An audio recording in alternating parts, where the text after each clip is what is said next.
qual é o cenário político que se apresenta na formação daquela subjetividade. Causava sofrimento há 50 anos atrás, é diferente que causa sofrimento hoje, né? O que precisa ficar sempre no horizonte da formação de um psicanalista, que é a posição de estrangeiro. Ele não está preocupado muito com essa ética do dever, do certo, do errado.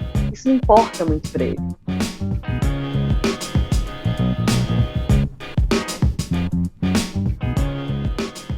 No vídeo de hoje a gente vai falar sobre de que psicanálise nós estamos falando quando a gente se reúne aqui para falar de psicanálise. Dentro da psicanálise existe toda uma história desse saber. Surge com Freud, inclusive a primeira escola de psicanálise, a IPA, fundada pelo próprio Freud. Várias outras escolas foram surgindo e sempre com uma marca um tanto de cisão de um saber, né? Então, principalmente depois da morte do Freud, né? Quando o pai morre, os filhos brigam, né?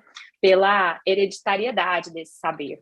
A IPA é uma instituição que existe até hoje, né, e carrega essa marca de ser a escola mais freudiana, né, mais fiel à teoria freudiana, o que há controvérsia. A emergência dos pós-freudianos, dos chamados pós-freudianos, outras escolas vão surgindo nesse processo de cisão. Aqui eu acho que vale a pena destacar a entrada do Lacan na IPA, na França, e depois a sua expulsão. Exatamente porque ele propunha métodos não convencionais ou que não estariam alinhados ao que a IPA chama da psicanálise propriamente dita. E aí ele sai da IPA, ele é expulso da IPA e funda a escola freudiana de Paris. Com essa saída e essa cisão, né, várias outras escolas também vão aparecendo, se propondo nessas leituras dos pós-freudianos. A gente tem escolas que vão estar alinhadas com a leitura do Winnicott, da Melanie Klein, ao Jung, que algumas pessoas não classificam como psicanalista por conta da cisão que ele teve com o próprio Freud, e as escolas lacanianas, que eu acho que a gente localiza aqui, principalmente por ser uma leitura muito próxima que nós três temos. Dentro das escolas lacanianas, também surgem várias cisões. Por isso, é muito importante, quando a gente fala de psicanálise, tentar pensar e situar de que psicanálise nós estamos falando. O que nos une a outros psicanalistas e o que nos separa de outros psicanalistas, né? E se tem essa separação. E aí? Bora conversar? Para além de pensar as estruturas, né, de cada escola, né, acho que o que nos interessa aqui é pensar como que isso se desdobra na clínica, né, na nossa atuação. A gente pode pensar aqui em 3 eixos, né, até num nó, né, trazendo essa ideia, né, que é o quê? Qual que é o nosso posicionamento político, nosso posicionamento ético e o nosso posicionamento estético.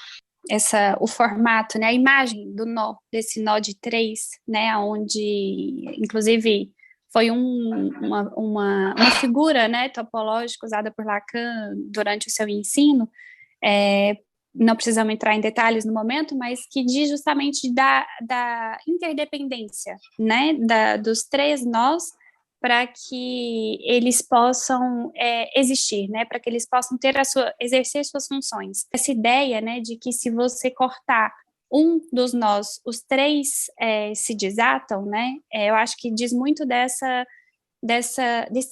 entrelaço, realmente, dessas três funções. Então, trazendo isso para o âmbito do que a gente está pensando, né, de qual psicanálise estamos falando? Uma psicanálise que tenha no seu seio, né, no seu centro, seja uma experiência que se dirija, né, respaldada, então, por uma ética, por uma política e uma estética.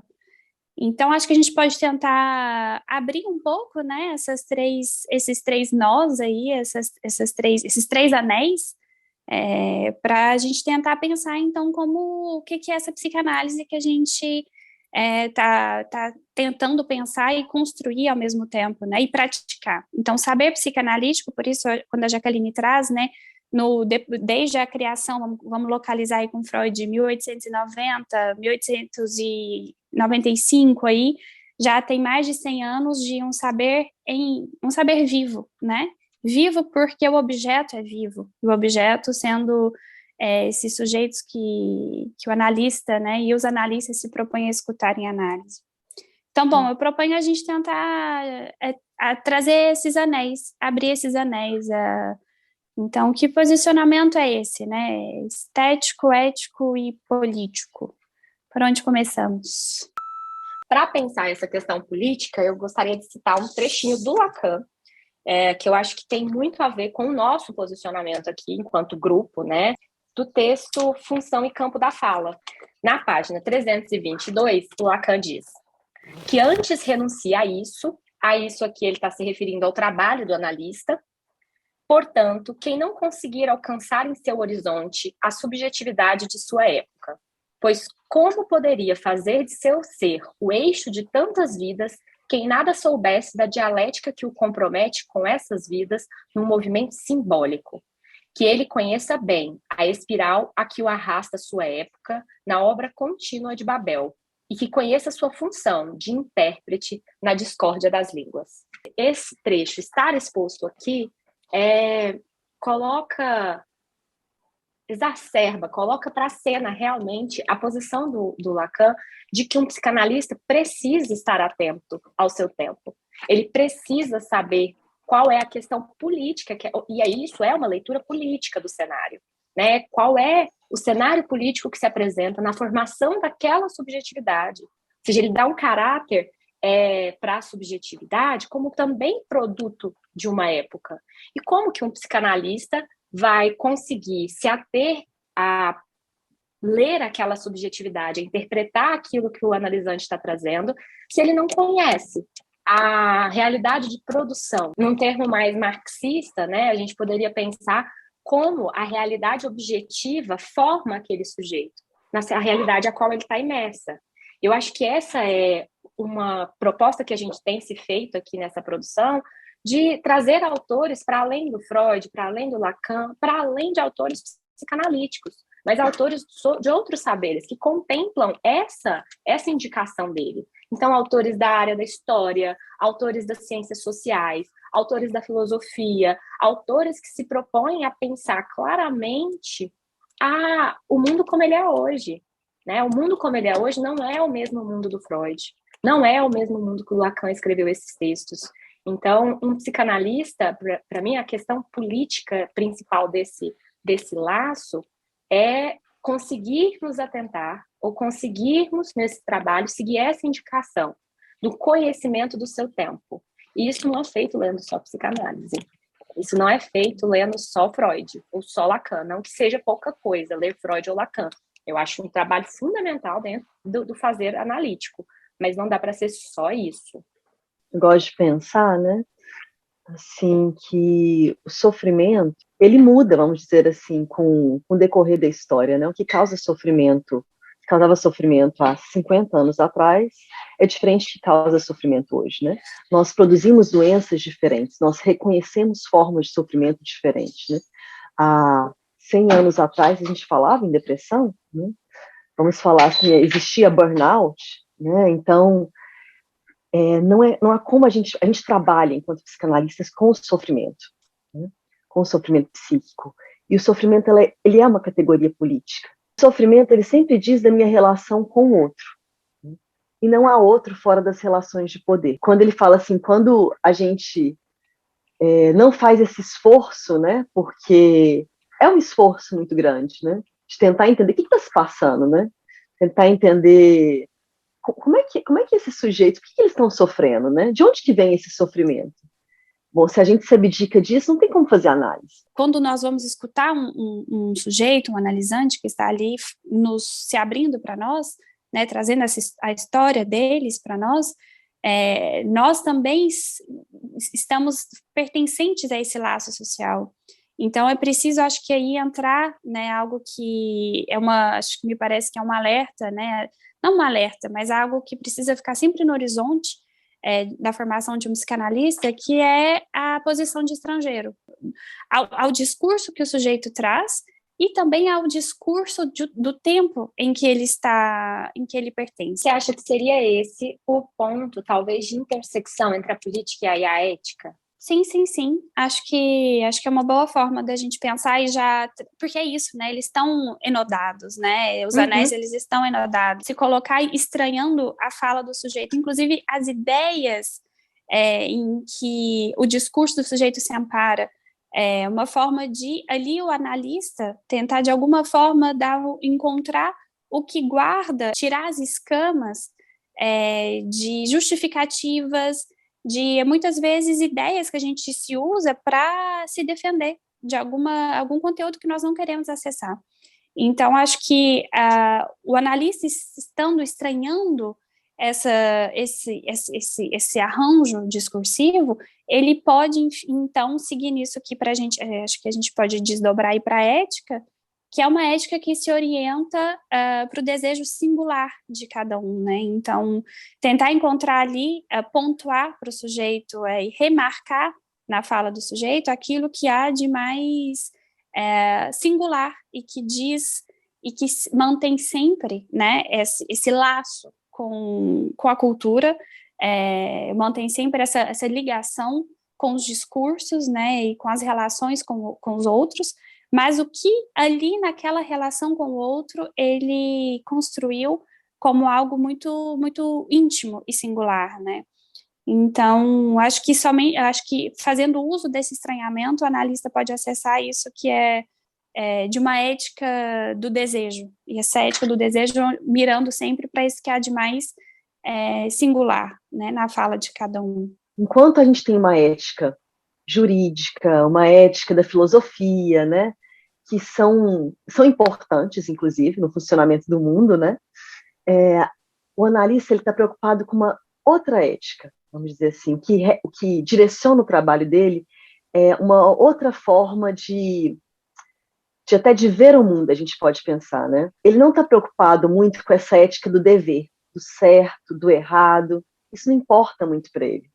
A preocupação do analista, vamos dizer, que direciona o olhar dele, ou, sendo mais específica, né, a escuta dele, é justamente aquilo que rege a vida do sujeito e ele não sabe que rege, né? É o saber inconsciente, né?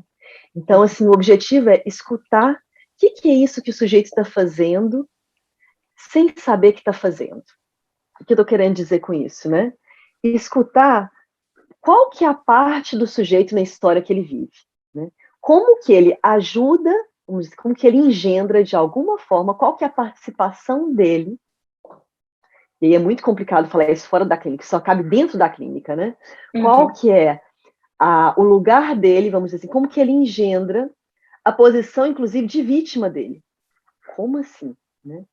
O que eu estou querendo dizer é que, de alguma forma, se o sujeito ocupa um lugar, né, ele tem uma participação nesse lugar. Porque quando a gente coloca o sujeito como também participativo, também participante dessa lógica que o colocou ali, a gente devolve também para ele o poder de sair dela. E aí eu acho que essa é a potência, né, da psicanálise, da ética psicanalítica. Isso que é a questão, né?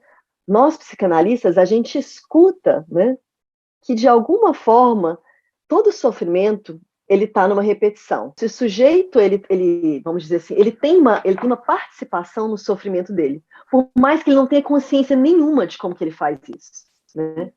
E ele, qual que é a função do analista, né? Devolver, toma, é isso que você está fazendo sem saber que está fazendo, né?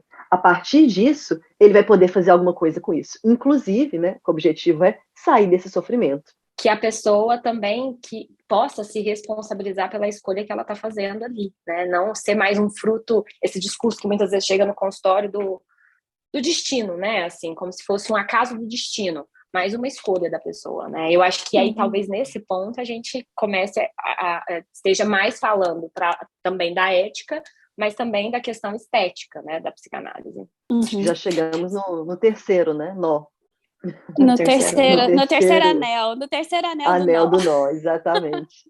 Então, a psicanálise é uma experiência estética, ética e política, né?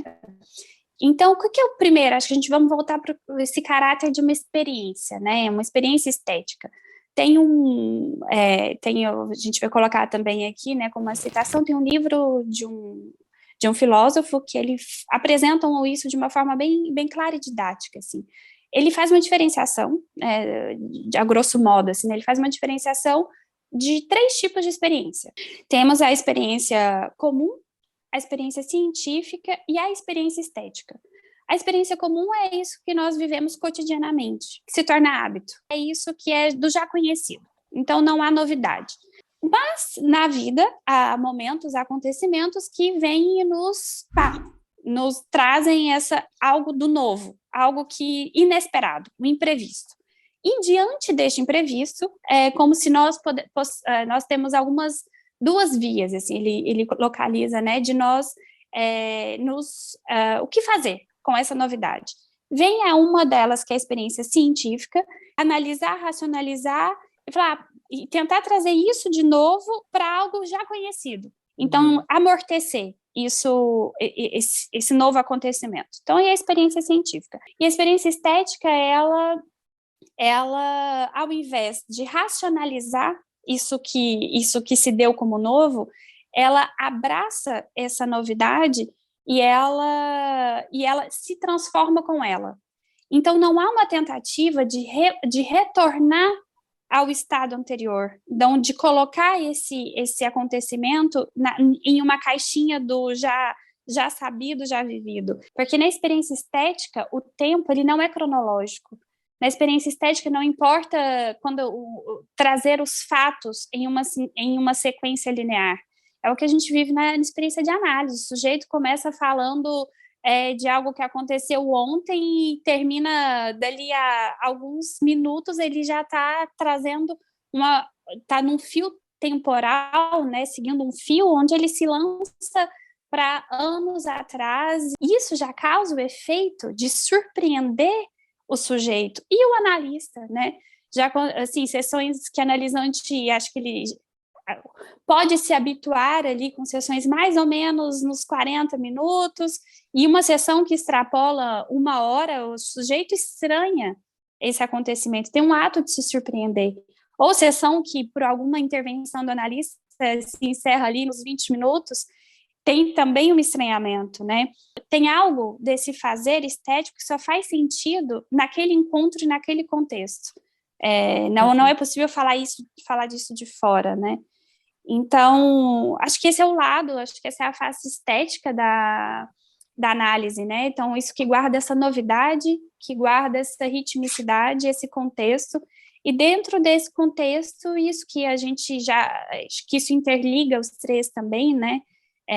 Que é essa experiência única e irrepetível, que não pode ser reproduzida, que não pode ser programada, é algo que se dá sempre ali a cada encontro. A psicanálise que nós trabalhamos, a psicanálise com que nós lidamos, ela parte da clínica, ela reconhece esse processo, mas ela está além também. Quando a gente pensa no psicanalista também como intérprete da discórdia das línguas, né, a gente está dizendo, existe uma experiência clínica que é sustentada por essa estética da experiência e pela ética da psicanálise, mas que também está enlaçada com uma política. Nós nos comprometemos com uma psicanálise que engloba esses 3 aspectos, a estética, a ética e também a política, e uma política que vem nessa caracterização da psicanálise como marginal, mas também como transgressora, né? Marginal no sentido de ela está à margem, ela não pertence a nenhum lugar, mas ela não é alheia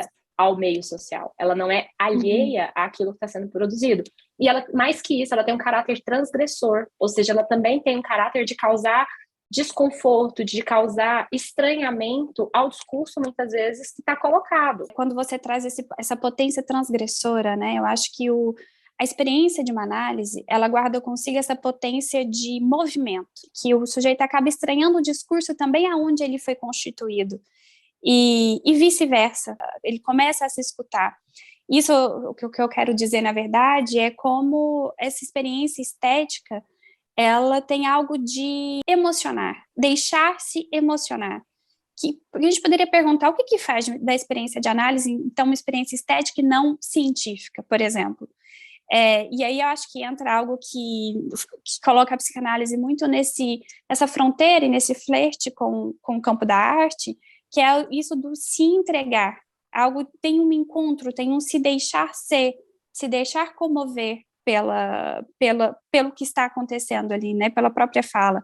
Então, assim, não raro que a gente escuta na clínica sujeitos trazendo uma aproximação e um contato novo, um aproximar-se com emoções até então não conhecidas, fazendo um jogo com emocionar-se e de movimentar-se, assim, né?